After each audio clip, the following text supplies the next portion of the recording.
जो ना अवेयरेंस के लिए है। साइबर क्राइम जैसा हो रहा है ना, वो इस तरीके से आपको कॉल करते हैं कि आपके माइंड को पूरी तरह से ट्रैप कर देते हैं और समझ नहीं पाते कि आपको क्या करना है, और आप गलत कदम उठा देते हैं और आपको चूना लग जाता है। मेरी बात सुन रहे हैं? कि इसी तरीके का एक नंबर आया था, जिन्होंने मुझे ट्रैप करने की कोशिश की थी, ऐसे-ऐसे बातें करी जिसकी वजह से माइंड पूरी तरह से ट्रैप हो जाए। पर समझदारी, अवेयरेंस और इस तरीके की वीडियोस अगर आप देखते हैं, तो आपका माइंड जो है स्ट्राइक कर जाता है और कुछ भी कदम उठाने से पहले आप डिसीजन ले लेते हैं। ठीक है? तो ये आपको बताना चाहूँगा कि आप पूरी तरह से अपने आप को अवेयर रखिएगा। देखिए, डिजिटल अरेस्ट होता क्या है? इसमें क्या होता है कि आपको ना इस तरीके से इंफॉर्मेशन दी जाएगी और आपकी किसी कमजोरी का फायदा उठाने की कोशिश की जाएगी, और आपसे सारी की सारी जो डाटा है, इंफॉर्मेशन है, वो इस तरीके से गेन की जाएगी कि वो उन्हीं को पता है, और अगर आप उन्हें बता दोगे तो आपको वो छोड़ देंगे। जैसे मान लो आपको ये बोला जाता है कि आपके घर में ड्रग्स पाया गया था, लेकिन आप अगर इससे बचना चाहते हैं तो आप इस तरीके से ये सारी फॉर्मेलिटीज पूरी करें, इतने पैसे जमा करा दें, हम आपको छोड़ देंगे।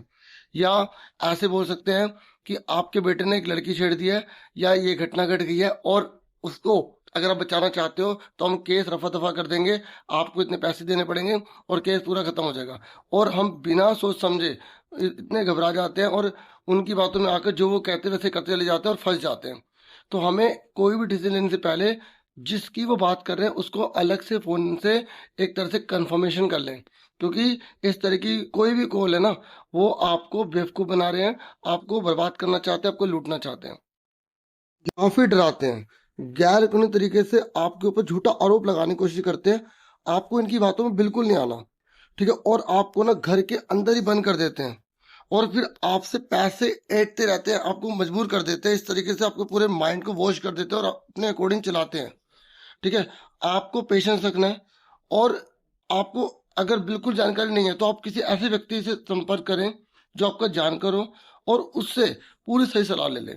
ये मेरे साथ भी अभी होने की कोशिश हुई है, मैंने इसलिए आपको शेयर कर रहा है क्योंकि ये हर किसी का फर्ज है, जिसके साथ भी घटना घट रही है ना, वो इस वीडियो को बनाकर वो आगे शेयर करे, अवेयरनेस फैलाए, ताकि किसी और के साथ ना हो।